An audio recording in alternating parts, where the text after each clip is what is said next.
Good morning students, welcome to the accountancy class. बेटे हमारा next topic है accounting standards. कहते हैं अकाउंटिंग स्टैंडर्ड्स क्या होते हैं बेटा। कहते हैं आजकल इतनी ज़्यादा डाइवर्सिटी है, कॉम्प्लेक्सिटी है और बिजनेस जो है वो ग्लोबलाइज हो चुकी हैं, जिसकी वजह से अकाउंटिंग इन्फॉर्मेशन अब के लिए ओनली इम्पॉर्टेंट ही नहीं है बल्कि क्या हो चुकी है, असेंशियल हो चुकी है। ठीक है ना। आपको अकाउंटिंग इन्फॉर्मेशन जो है प्रोवाइड करनी ही पड़ेगी, तैयार करनी ही पड़ेगी। ठीक है। बट डाइवर्स अकाउंटिंग पॉलिसीज़ हैं। पॉलिसीज़ इतनी ज़्यादा है जिसके थ्रू जो है अकाउंट्स प्रिपेयर किए जाते हैं और accounting treatment of transactions and events made the accounting information less meaningful. इतनी सारी पॉलिसीज़ हैं, अगर उन पॉलिसीज़ को फॉलो करके आप जो है ट्रांजैक्शंस पास आउट करते हो, इवेंट्स को रिकॉर्ड करते हो, तो आपकी अकाउंटिंग इन्फॉर्मेशन क्या हो जाती है, लेस मीनिंगफुल। और आप अपनी ट्रांजैक्शंस को, अपने बिजनेस की जो भी इंफॉर्मेशन होती है उसको दूसरे पर्सनस जो हैं उनका जो बिजनेस है उससे कंपेयर करना मुश्किल हो जाता है। ठीक है ना। क्योंकि हो सकता है आपने किसी और वे से बनाया हो, दूसरे पर्सन ने किसी और वे से बनाया हो, दोनों का वे जो है उसको बनाने का सेम ना हो। सो नीड क्या अराइज हुई कि सर्टेन मिनिमम स्टैंडर्ड्स जो हैं वो बनाए जाएं जो कि यूनिवर्सली क्या हो, एप्लीकेबल हो। ठीक है ना। So accounting statements have the qualitative characteristics. कहते हैं जो भी मेथड आप फॉलो करो, जो आपको क्या करती है, कुछ स्टैंडर्ड सेट करती है कि उसके अकॉर्डिंग सारा काम करना है। ठीक है। तो जो भी स्टेटमेंट हम तैयार करें वो क्या होनी चाहिए, रिलायबल होनी चाहिए, रेलिवेंट होनी चाहिए, अंडरस्टैंडेबल होनी चाहिए और कंपेरेबल भी होनी चाहिए। ठीक है ना। इसीलिए as a step towards this and international accounting standards committee IASC ने क्या किया, 1973 के अंदर जो है वो क्या लेके आए, अकाउंटिंग स्टैंडर्ड्स। इसका मेन क्या था, ऑब्जेक्टिव्स क्या थे इस कमेटी के, to formulate and publish in public interest accounting standards to be observed in the presentation of financial statement and also their worldwide acceptance। कहते हैं इसीलिए क्या किया गया कि अकाउंटिंग स्टैंडर्ड्स लेके आए जिसके थ्रू सारी की सारी फाइनेंशियल स्टेटमेंट्स जो है वो बनाई जाएंगी और इसकी जो है वर्ल्ड वाइड एक्सेप्टेंस होगी। To work for the improvement and harmonisation of regulation of accounting standard. कहते हैं क्यों किया गया, काम के अंदर इम्प्रूवमेंट लाने के लिए और जो भी आप रिकॉर्ड्स बनाते हो उसके अंदर हार्मोनाइजेशन लेके आने के लिए। जो भी आप रिकॉर्ड्स बना रहे हो, जो भी आप काम कर रहे हो, उसको करने का जो प्रोसीजर है वो क्या होना चाहिए, सबका सेम होना चाहिए। ठीक है ना। तो इसीलिए क्या आया, अकाउंटिंग स्टैंडर्ड्स आया। तो देखिए बेटा, मीनिंग ऑफ अकाउंटिंग स्टैंडर्ड। कहते हैं अकाउंटिंग स्टैंडर्ड क्या है, एक गाइडलाइंस है। ठीक है। That is generally accepted accounting principles that are followed, जो कि प्रॉपरली फॉलो करने हैं आपने फाइनेंशियल स्टेटमेंट को प्रिपेयर करने के लिए, उनको प्रेजेंट करने के लिए। ये एक तरह के अकाउंटिंग रूल्स हैं, प्रोसीजर्स हैं जिसके थ्रू हर एक ट्रांजेक्शन को मेजर करा जाएगा, रिकॉग्नाइज करा जाएगा। ठीक है। उसको प्रेजेंट करा जाएगा और अकाउंटिंग ट्रांजेक्शन को फाइनेंशियल स्टेटमेंट में किस तरह से डिस्क्लोज किया जाएगा वो सब किसके अकॉर्डिंग होगा, अकाउंटिंग स्टैंडर्ड्स के अकॉर्डिंग। ठीक है। नेचर क्या है अकाउंटिंग स्टैंडर्ड्स का बेटा, कहते हैं अकाउंटिंग स्टैंडर्ड्स क्या है, एक गाइडलाइन है। ठीक है ना, जिसके थ्रू जो है आप सारे के सारे फाइनेंशियल स्टेटमेंट्स प्रिपेयर करोगे।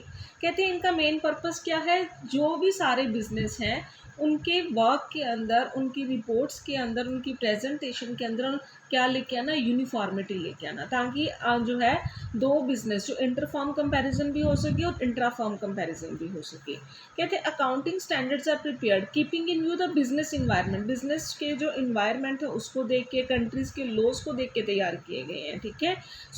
Naturally means that the guidelines जो है change with change in the business environment. अगर बिजनेस इन्वायरमेंट चेंज होगा तो इन गाइडलाइंस के अंदर भी क्या होगा, चेंज होगा।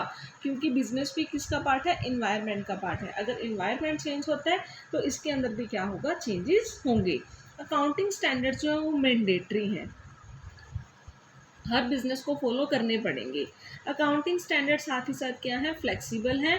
मींस अगर कोई भी बिजनेस के अंदर कोई चेंजेस आते हैं तो ये भी क्या हो जाते हैं, automatically change. So accounting standard have also been made flexible in the sense that where alternative accounting practices are acceptable and enterprise जो है वो फ्री होना चाहिए, किसी भी प्रैक्टिसेस को वो क्या कर सके, अडॉप्ट कर सके। ठीक है। So in case the enterprise chooses to change the practice followed, ठीक है, जो उसने प्रैक्टिस फॉलो किया उसको वो चेंज करना चाहता है, देन उसको चेंज को क्या करा जाएगा, क्वांटिफाई करा जाएगा, पर आपने क्या करना है, उसको डिस्क्लोज करना है। लाइक अगर डेप्रिसिएशन का मेथड है, एक एंटरप्राइज क्या करना चाहता है, पहले written down value method follow कर रहा था, अब वो चेंज करके स्ट्रेट लाइन पे आना चाहता है, तो उसे क्या करना है, उसका चेंज एक्सेप्ट किया जाएगा, बट उसे क्या करना पड़ेगा, उसे डिस्क्लोज करना पड़ेगा। ठीक है, कि वो अपना मेथड जो है वो क्या कर रहा है, चेंज कर रहा है। सो कंसेप्ट क्या है अकाउंटिंग स्टैंडर्ड्स का, कहते हैं अकाउंटिंग स्टैंडर्ड्स जो हैं वो प्रिस्क्राइब करती हैं अकाउंटिंग रूल्स को, प्रोसीजर्स को, जिसके थ्रू हर एक ट्रांजैक्शन को रिकॉग्नाइज, मेजर, ट्रेड, प्रेजेंट और डिस्क्लोज जो है वो करा जाता है। इन्हें प्रॉपरली जो है प्रिपेयर करा जाता है, प्रॉपरली प्रेजेंट करा जाता है इनके थ्रू हर एक इन्फॉर्मेशन को। सो जो भी हमारी स्टेटमेंट्स बनती हैं वो क्या होती हैं, अकाउंटिंग स्टैंडर्ड्स के जो रूल्स हैं, जो प्रिंसिपल्स हैं, उसके अकॉर्डिंग ही तैयार करी जाती हैं। ठीक है, so in brief accounting standards जो हैं operate with the concept that underline rules and procedures followed by the enterprises are common, कि जो भी रूल्स हैं, जो भी प्रोसीजर्स हैं, वो हर एक एंटरप्राइज के क्या है, कॉमन है। ठीक है, ऑब्जेक्टिविटी क्या है बेटा अकाउंटिंग स्टैंडर्ड्स की, मेन मतलब इनका ऑब्जेक्टिव्स क्या है अकाउंटिंग स्टैंडर्ड्स की, क्या ऑब्जेक्टिव्स हैं। सबसे पहले तो जो अकाउंटिंग पॉलिसीज़ थी, प्रैक्टिसेस थी, उनको क्या करना, जो डाइवर्स थी, इतनी ज़्यादा थी, उनको मिनिमाइज़ करना। Promote better understanding of financial statement, जो भी फाइनेंशियल स्टेटमेंट्स आप तैयार कर रहे हो उनको अच्छे से समझना, अंडरस्टैंड करना कि अकाउंटिंग पॉलिसीज़ जो भी आपने अडॉप्ट करी हैं, अप्लाई करी, उनको अच्छे से समझना। फैसिलिटेटिंग मीनिंगफुल कंपैरिजन, जो भी फाइनेंशियल स्टेटमेंट है 2 या मोर एंटिटीज़ की आपस में कंपेयर कर सकना, वो तभी हो पाएगा जब सेम स्टैंडर्ड्स होंगे, सेम रूल्स होंगे, सेम पॉलिसीज़ होंगी। और फाइनेंशियल स्टेटमेंट की रिलायबिलिटी को क्या करना, एनहेंस करना। ठीक है, नेक्स्ट है utility of accounting standards, mean इनकी क्या क्या फ़ायदे हैं, इनके क्या क्या बेनिफिट हैं। फर्स्ट क्या होगा, ये आपको जो है एक बेस देते हैं जिसके बेसिस पे सारी की सारी स्टेटमेंट्स तैयार होती हैं। सेकंड क्या होगा, यूनिफॉर्मिटी आ जाएगी कि किस तरह से स्टेटमेंट्स प्रिपेयर करनी है, किस तरह से प्रेजेंट करनी है। साथ ही साथ जो यूज़र्स हैं उनके बीच में भी कॉन्फिडेंस आएगा, क्यों, क्योंकि उनको पता है जो भी इंफॉर्मेशन है जिसके थ्रू तैयार करी गई है वो क्या है, रिलायबल है। साथ ही ऑडिटर्स को ऑडिटिंग करने में भी क्या होगी, हेल्प होगी, वो क्योंकि सेम मेथड होंगे, जहाँ भी जिस किसी भी बिज़नेस के वो अकाउंट्स को ऑडिट करते हैं, तो हर बिज़नेस के अंदर मेथड्स क्या होंगे, सेम होंगे। ठीक है, तो ऑडिटर्स को भी बेनिफिट होगा। लिमिटेशंस क्या हैं अकाउंटिंग स्टैंडर्ड्स की बेटा, फर्स्ट लिमिटेशन क्या है कि अकाउंटिंग स्टैंडर्ड्स जो हैं वो मैन मेड हैं। ठीक है, ये जो है किसी भी तरह का वेरिफिकेशन टेस्ट पास आउट नहीं करते हैं, तो इनके अंदर भी गलती होने के, मिस्टेक होने के चांसेस होते हैं। अकाउंटिंग स्टैंडर्ड जो है बिजनेस इन्वायरमेंट पे बेस्ड हैं, कंट्री के जो लॉज हैं उसके ऊपर बेस्ड हैं। अगर लॉज चेंज हुए, इन्वायरमेंट चेंज हुआ, तो इनको भी अपने अंदर क्या है, चेंजेस करने पड़ेंगे। सो ये थी इसकी लिमिटेशंस। ये था बेटा आपका अकाउंटिंग स्टैंडर्ड्स का टॉपिक। ठीक है, आज हमारा अकाउंटिंग स्टैंडर्ड्स का टॉपिक जो है वो ख़त्म हो गया। So thank you students, good bye.